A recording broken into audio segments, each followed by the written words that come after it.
कक्षा 7वीं में सभी छात्रों का मैं भागवत कदम तहे दिल से स्वागत करता हूं। बच्चों, आज हम विषय हिंदी का दूसरा पाठ आज देखेंगे, क्या निराश हुआ जाए। प्रस्तुत पाठ द्विवेदी जी की विशिष्ट शैली का प्रतिनिधित्व करता है। आज़ादी के 50 वर्षों के बाद भी बेईमानी, भ्रष्टाचार का साम्राज्य चारों ओर फैला हुआ है। आज जीवन के मूल्यों के बारे में लोगों की आस्था यानी कि विश्वास डगमग रहा है, किंतु फिर भी क्या हताश होना उचित है? लेखक का अटूट विश्वास है कि आज भी संयम, सेवा, सच्चाई और आध्यात्मिकता के मूल्य बने हुए हैं। हमें आशावान बने रहना चाहिए। युवा शक्ति को यह निबंध निराशा और अंधकार के बीच प्रकाश दे सकता है। प्रस्तुत पाठ हम देखेंगे हजारी प्रसाद द्विवेदी जी का ये सुंदर सा पाठ है, जिसके माध्यम से लेखक ने अपने विचार जो है वो प्रकट किए हैं। लेखक बताते हैं कि मेरा मन कभी कभी बैठ जाता है, यानी कि मैं कभी कभी उदास हो जाता हूँ। क्यों उदास हो जाता हूँ? क्योंकि समाचार पत्रों में ठगी, डकैती, चोरी, तस्करी और भ्रष्टाचार के समाचार भरे रहते हैं। जब भी हम समाचार पत्र खोलते हैं तो उसमें लूट, डकैती, चोरी, तस्करी का अर्थ है एक जगह का माल दूसरी जगह चोरी छुपे बेचना, इसे तस्करी कहेंगे हम। और भ्रष्टाचार के समाचार जो है वो हमें समाचार पत्रों में दिखते हैं। तो लेखक बोल रहे हैं कि मैं कभी कभी उदास हो जाता हूँ इन घटनाओं को देखकर। आरोप प्रत्यारोप का कुछ ऐसा वातावरण बन गया है कि लगता है कि देश में ईमानदार आदमी ही नहीं रह गया है। कि कुछ आरोप प्रत्यारोप हर रोज़ हम देखते हैं, न्यूज़ चैनल्स में देखते हैं, अखबारों में पढ़ते हैं, हमारे सामने भी कुछ घटनाएं घटित होती है। इससे हमें पता चलता है कि यार ईमानदारी है क्या नहीं। प्रत्येक व्यक्ति संदेह की दृष्टि से देख रहा है। संदेह का अर्थ है शक। प्रत्येक व्यक्ति हर एक व्यक्ति को शक की नज़र से देख रहा है। जो जितने ऊंचे पद पर है उतने ही अधिक दोषी पाए जाते हैं। आजकल जितने लोग ऊंचे पद पर है उतने ही दोषी पाए जाते हैं। लोग भ्रष्टाचार कर रहे हैं और इससे हमें कभी कभी ऐसा लगता है कि दुनिया में ईमानदार आदमी नहीं रह गया है। प्रस्तुत पाठ के माध्यम से लेखक हजारी प्रसाद द्विवेदी जी अपने मन के भाव बता रहे हैं, वर्तमान स्थिति का जो वर्णन है वो बता रहे हैं। एक बहुत बड़े आदमी ने मुझसे एक बार कहा था कि इस समय सुखी वही है जो कुछ नहीं करता, जो कुछ भी करेगा उसमें दोष खोजने लगेंगे। लोग उसमें क्या करेंगे? दोष खोजने लगेंगे। एक बड़े आदमी ने लेखक को कहा था कि मैं सुखी हूँ, लेकिन जो कुछ नहीं करता है, जो कुछ भी करेगा है, उसे लोग क्या करते हैं? दोष लगाते हैं, उसमें दोष खोजते हैं। उनके सारे गुण भुला दिए जाएंगे। लोग बोलते रहते हैं लेकिन उसमें दोषों को देखेंगे, उसमें क्या गुण है वो नहीं देखेंगे, और दोषों को बढ़ा चढ़ा कर लोग बताएंगे। इस तरीके के लोग होते हैं। दोष किसमें नहीं होते? लेखक बता रहे दोष सब में होते हैं। यही कारण है कि प्रत्येक आदमी दोषी अधिक दिखा रहा है, गुण कम या बिल्कुल ही नहीं। स्थिति अगर ऐसी है तो निश्चित ही चिंता का विषय है। कि लेखक का कहना है अगर हम दोषों को ही अगर देखेंगे किसी व्यक्ति में और गुण कम या बिल्कुल हम अगर नहीं देखेंगे तो ऐसी स्थिति जो है वो चिंता का विषय बन सकती है। हमने जो अच्छी चीज़ें हैं, अच्छे गुण जो है वो उजागर करने चाहिए। ये विचार लेखक के है कि अच्छाई को प्रकट करना चाहिए, अच्छाई को बार बार बताना चाहिए, ताकि समाज में एक अच्छा संदेश पहुंच सकता है और समाज और भी तरक्की की ओर आगे बढ़ सकता है। लेकिन समाज में आज सिर्फ दोषों को ही लोग बढ़ावा देते हैं, दोषों को ही निकालते हैं, इसलिए एक चिंता का विषय बन गया है, ऐसा हजारी प्रसाद द्विवेदी जी बता रहे हैं। क्या यही भारतवर्ष है? क्या यही हमारा भारत देश है जिसका सपना तिलक और गांधी ने देखा था? रविंद्रनाथ टैगोर और मदन मोहन मालवीय का महान संस्कृत सभ्य भारतवर्ष किस अतीत के तम में डूब गया? ये जो रविंद्रनाथ टैगोर का, मदन मोहन मालवीय जी का ये जो भारत देश है अपना, ये भारत देश किस इतिहास के अंधकार में डूब गया है? आर्य और द्रविड़, हिंदू मुसलमान यूरोपीय आदर्शों की मिलन भूमि महामानव समुद्र क्या सूख ही गया है? यानी कि इतने आदर्श हैं हमारे देश में, सभी आदर्श क्या सूख गए हैं क्या? वो आदर्श हमने लेने चाहिए, तभी हम तरक्की कर सकते हैं, हमारा भारत देश आगे बढ़ सकता है। इस तरीके का वर्णन जो है हजारी प्रसाद द्विवेदी जी कर रहे हैं। मेरा मन कहता है कि ऐसा हो नहीं सकता, ऐसा नहीं हो सकता। हमारे महान मनुष्यों के सपनों का भारत है, हमारे महान मनुष्यों के सपनों का भारत है और रहेगा। यह सही है कि इन दिनों कुछ ऐसा माहौल बना है कि ईमानदारी से मेहनत करके जीविका चलाने वाले निरीह और भोले भाले श्रमजीवी पीस रहे हैं और झूठ तथा फरेब का रोजगार करने वाले फल फूल रहे हैं। लेखक बता रहे हैं कि आजकल परिस्थिति ऐसी है कि जीविका चलाने के लिए, अपना उदर निर्वाह करने के लिए लोग मासूम और भोले भाले श्रमजीवी लोगों को पीस रहे हैं, उनके ऊपर अन्याय कर रहे हैं और झूठ का सहारा ले रहे हैं। झूठ तथा फरेब का रोजगार करने वाले जो लोग हैं, यानी कि झूठ तथा छल कपट करके लोग क्या कर रहे हैं, लोगों के ऊपर अन्याय कर रहे हैं और वही अन्याय करने वाले लोग जो है वो आगे बढ़ रहे हैं, अमीर हो रहे हैं, फल फूल रहे हैं। ईमानदारी को मूर्खता का पर्याय समझा जाने लगा है। ईमानदारी को मूर्खता का पर्याय समझा जाने लगा है। सच्चाई केवल भीरू और बेबस लोगों के हिस्से पड़ी है। यानी कि ईमानदार लोगों को क्या समझा जा रहा है? ऐसी परिस्थिति है, ईमानदार लोगों को आज मूर्ख समझा जा रहा है। सच्चाई केवल भीरू यानी कि जो डरपोक लोग हैं उनमें ही ईमानदारी होती है, ऐसा लोगों का एक वहम है। और सच्चाई केवल जो निर्बल लोग हैं, जो डरपोक लोग हैं, उनके ही हिस्से पड़ी है। ऐसी स्थिति में जीवन के महान मूल्यों के बारे में लोगों की आस्था ही हिलने लगी है। ऐसी स्थिति हो गई है अभी कि जीवन के महान मूल्यों के बारे में लोगों में विश्वास नहीं रहा है। मूल्य जो है वो कम होते जा रहे हैं। आजकल लोग जो है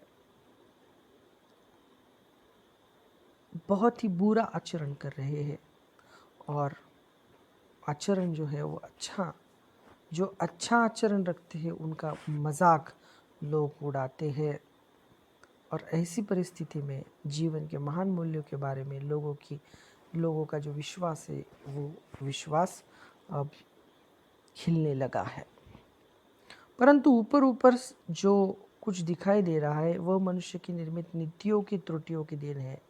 देखो, मनुष्य का जो विचार है उससे जो भी गलतियां हो रही है, वो गलतियां जो है वो ऊपर ऊपर से वो विचार दिख रहे हैं, सिर्फ उसमें बहुत सारी गलतियां है। वो गलतियों की देन वो विचार है। सदा मानव बुद्धि नई परिस्थितियों का सामना करने के लिए नए सामाजिक विधि विधान को बनाती है। सदा मानव की बुद्धि जो है नई परिस्थितियों का सामना करने के लिए नए सामाजिक विधि विधानों को बनाती है। उनके ठीक साबित न होने पर उन्हें बदल देती है। नियम कानून सबके लिए बनाए जाते हैं, पर सबके लिए कभी कभी एक ही नियम सुखकर नहीं होते। समाज को सुधारने के लिए कई कई नियम जो है, कायदे जो है वो बनाए जाते हैं, पर सबके लिए कभी कभी एक ही नियम सुखकर नहीं होते। सामाजिक कायदे कानून कभी युग युग से परीक्षित आदर्शों से टकराते ही इससे ऊपरी सतह आंदोलित होती है। यानी कि समाज में बहुत सारे कानून हैं, लेकिन जैसी परिस्थिति है, परिस्थितियों के अनुसार परीक्षित आदर्शों से टकराते हैं। इससे ऊपरी सतह यानी कि ऊपरी सतह आंदोलित भी होती है, पहले भी हुआ है, आगे भी होगा। यानी कि विचारधारा जो है वो विचारधाराओं में थोड़ा बदलाव ज़रूर होता है। उसे देखकर हताश हो जाना ठीक नहीं है, ऐसा लेखक कह रहे हैं। भारतवर्ष ने कभी भी भौतिक वस्तुओं के संग्रह को बहुत अधिक महत्व नहीं दिया। हमारे भारत देश में भौतिक वस्तुओं का संग्रह को अधिक महत्व उन्होंने नहीं दिया है। भारत देश के लोगों ने, उनकी दृष्टि से मनुष्य के भीतर जो महान आंतरिक तत्व स्थिर भाव से बैठा हुआ है वही चरम और परम है। यानी कि मनुष्य के अंदर जो तत्व है, जो भाव बैठा हुआ है, जो सच्चाई का मार्ग जो है, वो असल में वो भाव महत्वपूर्ण है। सच्चाई के भाव महत्वपूर्ण है।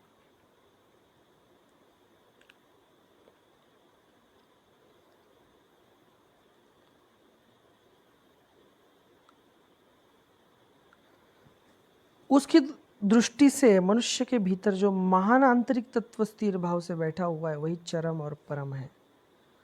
लोभ, मोह, कर्म, क्रोध आदि विकास मनुष्य में स्वाभाविक रूप से विद्यमान रहते हैं। मनुष्य में लोभ होता है, मोह होता है, किसी चीज़ की चाह होती है। कर्म, क्रोध जो है वो हर एक मनुष्य में स्वाभाविक रूप से विद्यमान होता है, पर उन्हें प्रधान शक्तिमान सेना और अपने मन तथा बुद्धि को लोभ, मोह, कर्म, क्रोध आदि विकास मनुष्य में स्वाभाविक रूप से विद्यमान रहते हैं, पर इन्हें प्रधान शक्तिमान सेना और अपने मन तथा बुद्धि को इन्हीं के इशारे पर छोड़ देना बहुत निकृष्ट आचरण। निकृष्ट यानी कि अच्छा, बुरा। जो अच्छा नहीं है वो होता है निकृष्ट। निकृष्ट आचरण तभी होता है बच्चों जब लोभ, मोह, कर्म, क्रोध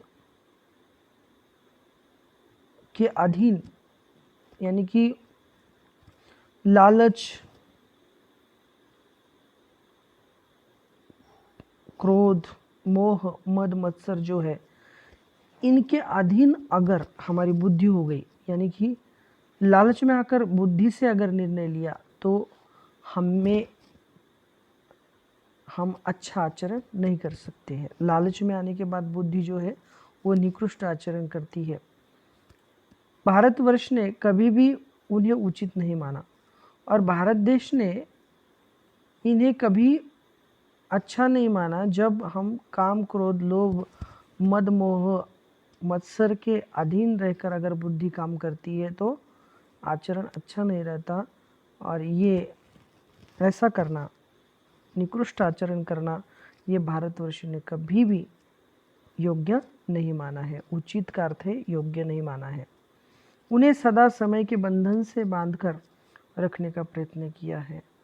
ये जो है लोभ, मोह, कर्म, क्रोध जो है, ये समय के बंधन से बांध कर रखने का प्रयत्न भारत के लोगों ने किया है, परंतु भूख की उपेक्षा नहीं की जा सकती। यानी कि भूख की चेष्टा कभी हम नहीं कर सकते। भूख लगने के बाद भूख की चेष्टा हम कभी नहीं कर सकते। बीमार अगर है तो दवा की उपेक्षा हम नहीं कर सकते। अगर गुमराह है कोई अगर भटक रहा है तो रास्ते पर ले जाने के लिए, ठीक रास्ते पर ले जाने के लिए उपायों की चेष्टा हम नहीं कर सकते। हुआ यह है कि देश के उच्च कोटि दरिद्र जनों की हीन अवस्था को दूर करने के लिए अनेक कायदे कानून बनाए गए हैं, जो कृषि, उद्योग, व्यापार यानी कि वाणिज्य, शिक्षा और स्वास्थ्य की स्थिति को अधिक उन्नत और सुचारू बनाने के लक्ष्य से प्रेरित है। कुछ लोग जो है कृषि, उद्योग, व्यापार, शिक्षा, स्वास्थ्य की स्थिति को अधिक उन्नत और सुचारू बनाने के लिए वो काम करते हैं, उनका वो लक्ष्य है। लेकिन परंतु कुछ लोग इन कार्यों में लक्ष्य को भूल जाते हैं और सुख सुविधा की ओर ज़्यादा ध्यान देने लगते हैं। व्यक्ति चित्त हर समय आदर्शों द्वारा चलित नहीं होती। व्यक्ति का मन जो है, कई लोगों का जो मन है वो आदर्शों द्वारा, यानी कि आदर्श जो है हमारे देश में, उन आदर्शों के साथ वो नहीं चलते, इसलिए उनका आचरण जो है वो जो आचरण है वो निकृष्ट होता है। जितने बड़े पैमाने पर इन क्षेत्रों में मनुष्य की उन्नति के विधान बनाए गए हैं, उतनी ही मात्रा में लोभ यानी लालच, मोह यानी कि किसी चीज़ की लालच ही कहेंगे, मोह का अर्थ है, जैसे विकार भी विस्तृत होते गए हैं। लोगों में ज़्यादा से ज़्यादा लालच बढ़ गया है। लक्ष्य की बात भूल गए हैं लोग कि हमें क्या लक्ष्य पाना है। आदर्शों को लोगों ने क्या किया है, मजाक उड़ाया है आदर्शों का। आदर्श अगर कोई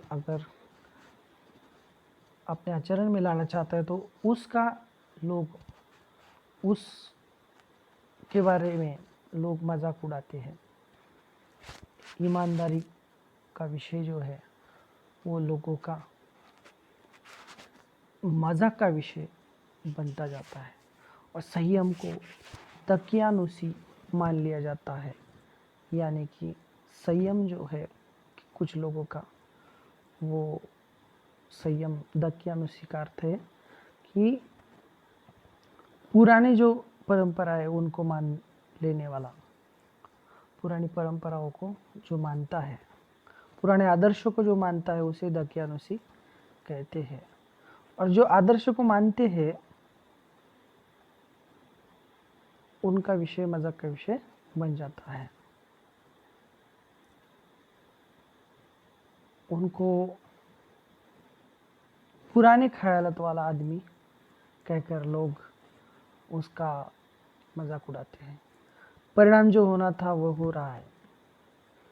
यह कुछ थोड़े से लोगों के बढ़ते हुए लोभ का नतीजा है। यह जो सब कुछ हो रहा है, ईमानदारी का मजाक लोग उड़ा रहे हैं, ये इसलिए हो रहा है क्योंकि लोगों में लालच जो है वो लालच का परिणाम है। नतीजा का अर्थ है परिणाम। लालच का ही परिणाम हो गया है, लोभ का परिणाम हो गया है।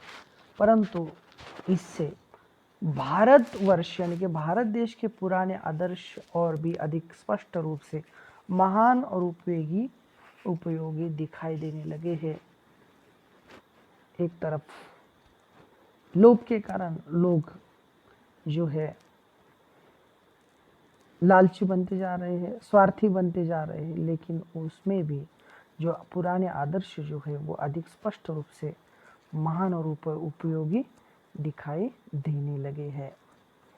भारतवर्ष सदा कानून को धर्म के रूप में देखता आ रहा है।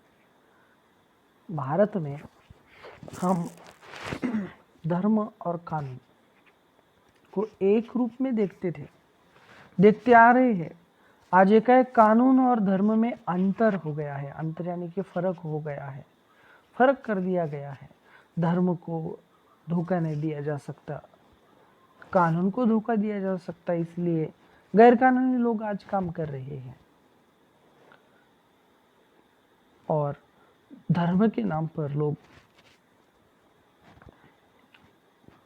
कुछ भी गैर कानूनी काम कर रहे हैं।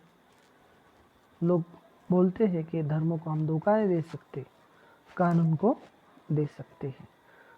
कानून को धोखा भी दिया तो कुछ नहीं होता है। इस तरीके से लोगों की मानसिकता जो है वो बदल चुकी है। यही कारण है कि लोग धर्म भीरू है, यानी कि धर्म को डरने वाले लोग हैं। वे कानून की त्रुटियों से लाभ उठाने में संकोच नहीं करते। वो बिल्कुल आगे पीछे देखते ही नहीं है कानून को बिगाड़ने के लिए, कानून को तोड़ने के लिए, कानून की त्रुटियों से लाभ उठाने में लोग संकोच नहीं करते। उनको कोई भी लज्जा जो है वो नहीं रहती। वो निर्लज्ज होकर कानून को तोड़ने का काम करते हैं, धर्मों को श्रेष्ठ मानते हैं। लेकिन हमारी जो भारत देश की परंपरा रही है, कानून को और धर्म को एक ही रूप में देखना, ये हमारे भारतीय संस्कृति है। लेकिन आजकल लोग कानून को और धर्म को एक साथ नहीं ठहरने दे रहे हैं। धर्म और कानून में अंतर पड़ गया है, इसलिए स्थिति जो है वो विपरीत हो गई है। लेकिन कह रहे हैं इस बात के पर्याप्त सबूत या प्रमाण खोजे जा सकते हैं कि समाज के ऊपरी वर्ग में चाहे जो भी होता रहा हो, भीतर भीतर भारतवर्ष भी अब भी अनुभव कर रहा है कि धर्म कानून से बड़ी चीज है।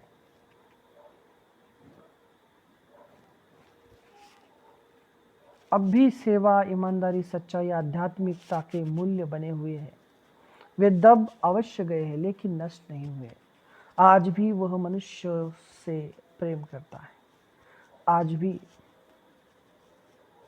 वह मनुष्य से प्रेम करता है, महिलाओं का सम्मान करता है, झूठ और चोरी को गलत समझता है, दूसरों को पीड़ा पहुंचाने को पाप समझता है। हर आदमी अपने व्यक्तिगत जीवन में इस बात का अनुभव करता है। समाचार पत्रों में जो भ्रष्टाचार के प्रति इतना आक्रोश, वह यही साबित करता है कि हम ऐसी चीज को गलत समझते हैं और समाज से उन तत्वों की प्रतिष्ठा कम करना चाहते हैं जो गलत तरीके से धन या मान संग्रह करते हैं। यहाँ पर बताया गया है कि पर्याप्त सबूत या प्रमाण खोजे जा सकते हैं कि समाज की ऊपरी वर्ग में चाहे जो भी होता आ रहा हो, लेकिन भीतर भीतर भारतवर्ष अब भी यह अनुभव कर रहा है, यानी कि भारत देश अभी भी अनुभव कर रहा है कि धर्म कानून से बड़ी चीज है। अब भी जो ईमानदारी, सच्चाई, आध्यात्मिकता के मूल्य जो बने हुए हैं वो अभी भी श्रेष्ठ है। वे अवश्य दबे हुए हैं लेकिन वो अभी नष्ट नहीं हुए। आज भी लोग जो है इन्हीं मूल्यों के ऊपर प्रेम करते हैं। ईमानदारी लोगों को पसंद है, लोगों को सच्चाई पसंद है, लोगों को आध्यात्मिकता के मूल्य जो है वो पसंद है। लोग आज भी पसंद करते हैं महिलाओं का सम्मान करना पसंद करते हैं। झूठ चोरी को लोग गलत समझते हैं, ऐसे भी कुछ लोग हैं। दूसरों को पीड़ा देना पाप समझते हैं, ऐसे भी कई लोग हैं। हर आदमी को अपने व्यक्तिगत जीवन में इस बात का अनुभव है। समाचार पत्रों में जो भ्रष्टाचार होता है, जो लूट होती है, जो लालच हमें दिखाई देता है, वो नहीं होना चाहिए, ऐसा भी मानने वाला एक वर्ग है। दोषों का पर्दाफाश करना बुरी बात नहीं है। दोषों का लेखक कह रहे हैं दोष जो है उसका पर्दाफाश करना बुरी बात नहीं है। बुराई यह मालूम होती है कि किसी के आचरण के गलत पक्ष को उद्घाटित करते समय उसमें रस लिया जाता है।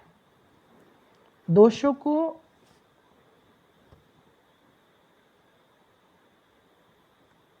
लोगों के सामने लाना ये बुरी बात नहीं है। बुराई यह मालूम होती है कि किसी के आचरण के गलत पक्ष को उद्घाटित करते समय उसमें रस लिया जाता है। बुराई यह मालूम होती है कि किसी के आचरण अगर गलत है तो गलत पक्ष लोग लेते हैं और उसमें रस लेते हैं, यानी कि बुराई में लोग ज़्यादा रस लेते हैं। दोषों उद्घाटन को एकमात्र कर्तव्य मान लिया जाता है। दोषों उद्घाटन को एकमात्र कर्तव्य मान लिया जाता है। दोषों को दिखाते हैं लोग और दोषों को दिखाने में लोग रस लेते हैं। बुराई में रस लेना बुरी बात है।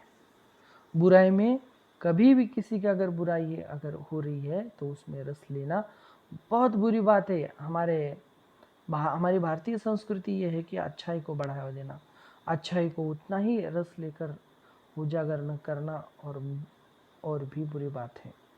अच्छाई को लोग बुराई में रस लेते हैं, अच्छाई में रस नहीं लेते। अच्छाई को उतना ही रस लेकर उजागर न करना और भी बुरी बात है। अगर कोई अच्छाई करता है लेकिन उजागर नहीं करता है तो वो बुरी बात है। इसलिए जो अच्छा काम करता है उसको उजागर करना, समाज में उजागर करना बहुत आवश्यक है ताकि समाज वो आदर्श ले सके। इसलिए अच्छाई को उजागर करना चाहिए।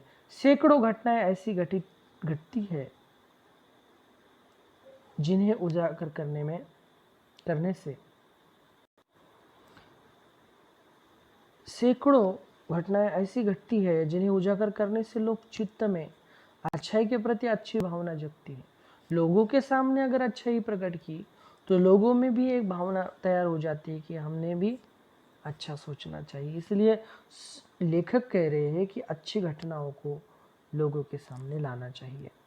तो एक घटना का जिक्र यहाँ पर लेखक करते हैं कि एक बार रेलवे स्टेशन पर टिकट लेते हुए गलती से मैंने 10 रुपए के बजाय 100 रुपए का नोट दिया और मैं जल्दी गाड़ी में आकर बैठ गया।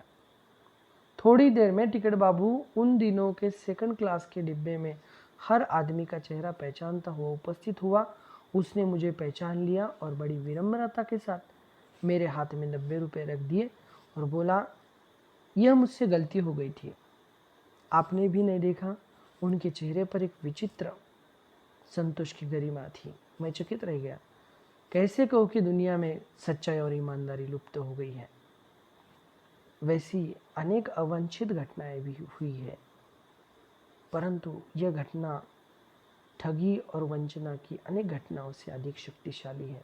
लेखक एक प्रसंग बता रहे कि एक बार रेलवे स्टेशन पर उन्होंने टिकट लेते हुए गलती से क्या किया, 10 रुपए के बजाय 100 रुपए का नोट दिया और जल्दी में वो गाड़ी में बैठ गए। और थोड़ी देर में टिकट बाबू जो है वो उन दिनों सेकंड क्लास के डिब्बे में हर आदमी का चेहरा देखते हुए बड़ी विनम्रता के साथ लेखक के सामने आया और उन्होंने पहचान लिया कि इसी आदमी से मैंने 10 रुपए की नोट समझकर 100 रुपये लिए। और तभी उस टिकट देने वाले बाबू ने क्या किया कि 90 रुपये लेखक के हाथ में रख दिया और बोला कि मुझसे गलती हो गई थी, आपने भी नहीं देखा और मैंने भी नहीं देखा। तो इस ईमानदारी के कारण उनके चेहरे पर विचित्र संतोष की गरिमा थी। उस व्यक्ति के चेहरे पर एक विचित्र संतोष की गरिमा, यानी कि एक समाधान जो है उस व्यक्ति के चेहरे पर दिखाई देने लगा था। उस समाधान तो लेखक चकित रह गए और उनको लगा कि मैं कैसे कह दूं कि दुनिया से सच्चाई और ईमानदारी गायब हो गई है, लुप्त हो गई है। लुप्त का अर्थ है गायब होना। कैसे कहो कि दुनिया से ईमानदारी लुप्त हो गई है। ईमानदार ये टिकट बाबू था, टिकट बेचने वाला जो बाबू है वो ईमानदार था, इसलिए मुझे 90 रुपये वापस किए। कितनी सच्चाई है इसमें, कितनी ईमानदारी है। कैसे कहो कि दुनिया से ईमानदारी सच्चाई गायब हो गई है। लेखक कह रहे हैं वैसी अनेक अवांछित मैं अवांछित यानी कि जो मैंने इच्छा भी नहीं प्रकट की ऐसी घटनाएं भी हुई है। परंतु एक घटना ठगी और वंचना की अनेक घटनाओं से, परंतु एक घटना जो अभी जो घटित हुई थी, मुझे जो पैसे वापस किए थे आज, वो घटना ठगी और वंचना की अनेक घटनाओं से अधिक शक्तिशाली है। ये प्रसंग के बाद दूसरा प्रसंग लेखक बताते हैं कि अच्छाई जो है, अच्छाई मेरे जीवन में हुई है। उस टिकट बाबू ने मुझे 90 रुपये लौटा दिए। अगर उसकी जगह होता तो वापस कर देता था क्या? नहीं, लेकिन ईमानदारी का दर्शन लेखक को हुआ। और लेखक बता रहे दूसरा प्रसंग, एक बार मैं बस यात्रा कर रहा था, मेरे साथ मेरी पत्नी और 3 बच्चे थे। बस में कुछ खराबी थी, रुक रुक कर चलती थी। गंतव्य से कोई 5 मील पहले ही एक निर्जन सुनसान स्थान में बस ने जवाब दे दिया। रात के कोई 10 बजे होंगे। बस में यात्री घबरा गए। कंडक्टर ऊपर गया और साइकिल लेकर चलता बना।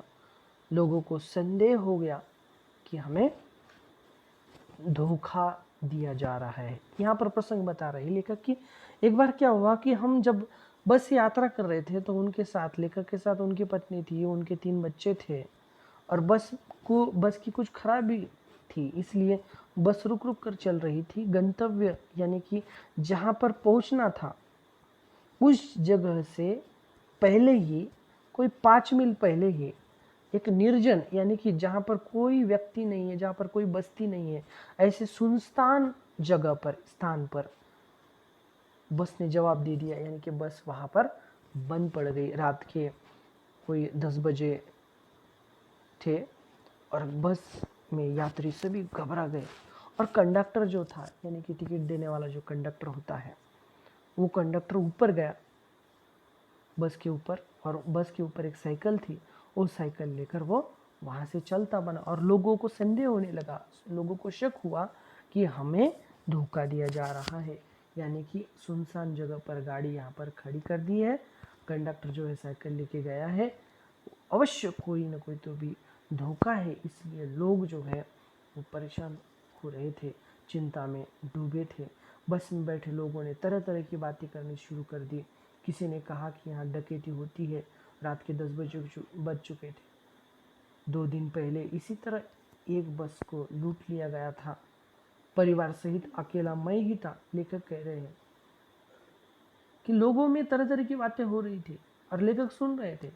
लेखक कह रहे थे कि मैं अकेला था और मेरे परिवार के साथ मैं था। बच्चे पानी पानी चिल्ला रहे थे, पानी का वहाँ ठिकाना नहीं था। ऊपर से आदमियों को डर लग रहा था कि भाई अब कुछ ना कुछ धोखा होने वाला है। कुछ लोग जो है यहाँ पर लूट मार करते हैं, इसकी वजह से लोग चिंता में डूबे थे। लेखक के बच्चे जो है पानी पानी कह के चिल्ला रहे थे, वहाँ पर कोई पानी का ठिकाना नहीं रहा था। कुछ नौजवान ने क्या किया, ड्राइवर को पकड़ लिया और पकड़कर मारने पीटने का हिसाब बनाया, उसको मारने लगे। ड्राइवर के चेहरे पर हवाइयाँ उड़ने लगी। हवाइयाँ उड़ने का मतलब है वो उसको लोग थप्पड़ मारने लगे थे। लोगों ने उसे पकड़ लिया। वह बड़े कातर ढंग से यानी कि डरपोक होकर, बहुत ही डर कर, वो डरा हुआ था, डर कर वो लेखक की तरफ देखने लगा और बोला। लेकिन उस ड्राइवर को लगा होगा शायद कि यही व्यक्ति मुझे इनके चंगुल से छुड़ा सकता है, इसलिए बोला वो, हम लोग बस का कोई उपाय कर रहे हैं, बचाइए, ये लोग मारेंगे। हम लोग बस का कोई उपाय कर रहे हैं, यानी कि कुछ ना कुछ हम इंतज़ाम करेंगे, बचाइए, ये लोग मुझे मारेंगे। डर तो मेरे मन में था।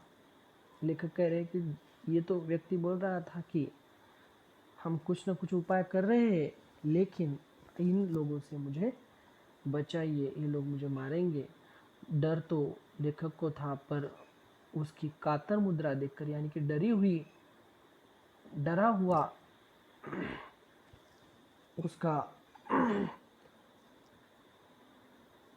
भाव देखकर मैंने यात्रियों को समझाया कि मारना ठीक नहीं है, ड्राइवर को मारना ठीक नहीं, परंतु यात्री इतने घबरा गए कि वे लेखक की बात नहीं सुन रहे थे।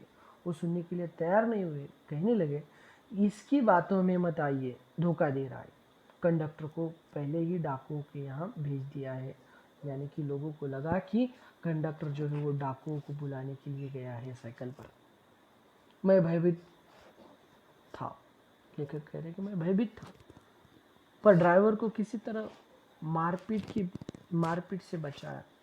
लेखक कह रहे कि मैं बहुत भयभीत था, ड्राइवर को लेखक ने मारपीट से बचाया था। 1.5-2 घंटे बीत गए। मेरे बच्चे भोजन और पानी के लिए व्याकुल हो गए थे। मेरी और मेरी पत्नी की हालत बुरी थी।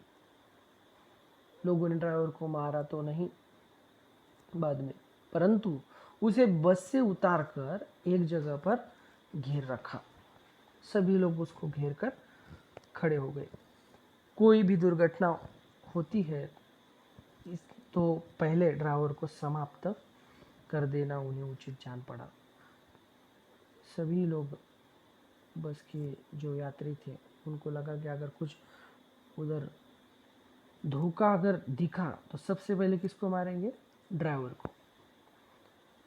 मेरे गिड़गिड़ाने का कोई विशेष असर नहीं पड़ा। लेखक गिड़गिड़ाने लगे थे कि इसको मारना उचित नहीं है, लेकिन लोग लेखक को सुनने के लिए तैयार नहीं थे। इसी समय क्या देखता हूँ कि एक खाली बस चली आ रही थी, और उसी समय लेखक ने देखा कि एक खाली बस चली आ रही है और उस पर हमारा कंडक्टर जो था, जिसने साइकिल लेकर जो गया था, वो कंडक्टर बैठा हुआ है। और आते ही अड्डे से नई बस आते ही कहा उसने कि अड्डे से नई बस लाया हूँ, इस बस पर बैठिए। ऐसा वो सभी यात्रियों को कहने लगा, और यह बस चलाने लायक नहीं है, ऐसा भी उसने कहा। फिर मेरे पास एक लोटे पानी और थोड़ा दूध लेकर आया और बोला, पंडित जी, बच्चों का रोना मुझसे देखा नहीं गया। वही दूध मिल गया, थोड़ा लेता आया। यात्रियों में फिर जान आ गई, और यात्री जो थे उनको जो धोखा होने का जो संभावित घटना जो नज़र आ रही थी वो नहीं हो रही थी। और अब लोगों के जान में जान आ गई कि नहीं, वाकई ये व्यक्ति सच्चा है, इसलिए वो दूसरी बस लेके आया है। विश्वास लोगों में आया, और फिर सब लोगों ने धन्यवाद दिया उस कंडक्टर को, ड्राइवर से माफ़ी मांगी, और 12 बजे से पहले सब लोग पहुंच गए। देखिए, इस प्रसंग से लेखक कह रहे हैं कि कौन कहता है कि इस दुनिया में सच्चाई नहीं है? कौन कहता है कि इस दुनिया में ईमानदारी नहीं है? ईमानदारी आज लेखक ने उस कंडक्टर की देखी थी। कंडक्टर ईमानदार था। कंडक्टर ने उनके बच्चों के लिए दूध भी लाया था आते आते। यानी कि बस तो आई थी, लेकिन दूध बच्चों के लिए लेकर आया था। ये जो इंसानियत जो है, वो इंसानियत लेखक को इस प्रसंग के माध्यम से देखने के लिए मिली। कैसे कहो कि मनुष्यता एकदम समाप्त हो गई है? लेखक कह रहे हैं कि मैं कैसे कहूँ कि मनुष्यता एकदम समाप्त हो गई है? कैसे कहो कि लोगों में दया माया रह ही नहीं गई? जीवन में जाने कितनी ऐसी घटनाएं हुई है जिन्हें मैं भूल नहीं सकता। लेखक कह रहे हैं, ठगा भी गया हूँ, धोखा भी खाया है, परंतु बहुत कम स्थलों पर विश्वासघात नाम की चीज मिलती है। लेखक यहाँ पर उजागर करना चाहते हैं कि बुराइयां जितनी है, बुराइयां तो मुझे कमी दिखाई दे रही है, लेकिन अच्छाई भी लोगों के सामने आनी चाहिए। ये विचारधारा जो है इस पाठ के माध्यम से लेखक ने बताई है। केवल उन्हीं बातों का हिसाब रखो जिनमें धोखा खाया है। जीवन कष्टकर हो जाएगा। अगर धोखा खाया हुआ है किसी से, वही बातें अगर करेंगे हम, तो जीवन कष्टकर हो जाएगा। परंतु ऐसी घटनाएं भी बहुत कम नहीं है, यानी कि बहुत सारी घटनाएं अच्छी भी है जब लोगों ने अकारण सहायता की है, यानी कि लोग निस्वार्थ होकर दूसरों की सहायता करते हैं। निराश मन को लोग हिम्मत देते हैं, ढांढस दिया करते हैं, हिम्मत बांधते हैं लोग। ये भी अच्छाई जो है, ये भी लोगों के सामने अच्छे आनी चाहिए।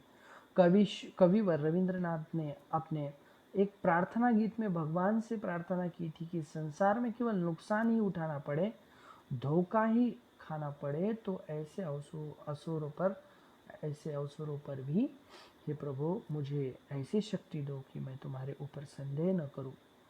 यहाँ पर लेखक को रविंद्रनाथ टैगोर का जो प्रार्थना गीत है, वो उसकी पंक्तियाँ जो है वो याद आती है। और उन पंक्तियों में कहा गया है कि संसार में बहुत सारे नुकसान हो जाए, किसी से धोखा भी मिले, लेकिन मुझे भगवान से बिल्कुल धोखा नहीं मिलना चाहिए। भगवान के ऊपर जो विश्वास है वो मेरा बने रहना चाहिए। इस प्रकार सच्चाई के ऊपर भी हमारा विश्वास होना चाहिए। भगवान के ऊपर जैसा विश्वास है वो वैसा सच्चाई पर भी विश्वास होना चाहिए।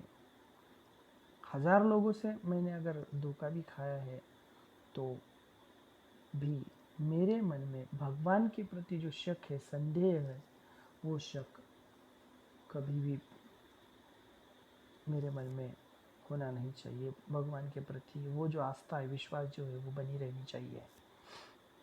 इस प्रकार लेखक रविंद्रनाथ टैगोर जी की काव्य पंक्तियाँ बताते हैं, उसका अर्थ बताते हैं।